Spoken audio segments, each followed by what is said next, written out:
Ringhio Sardo è il numero 66 di testiera per questo maschio dal mantello baio che nasce da Lincoln Hill e navigli all'oro.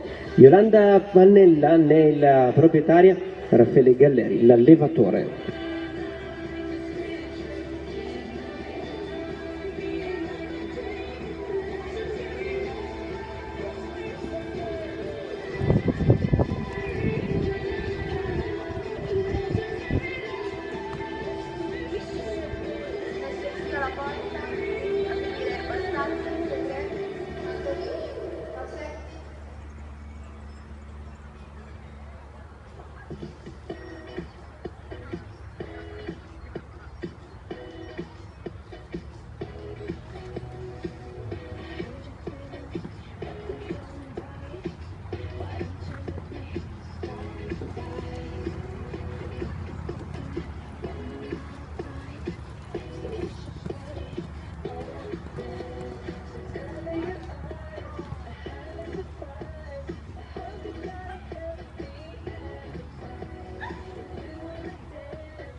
Chiude senza errori anche il percorso. Luca Di Gianvito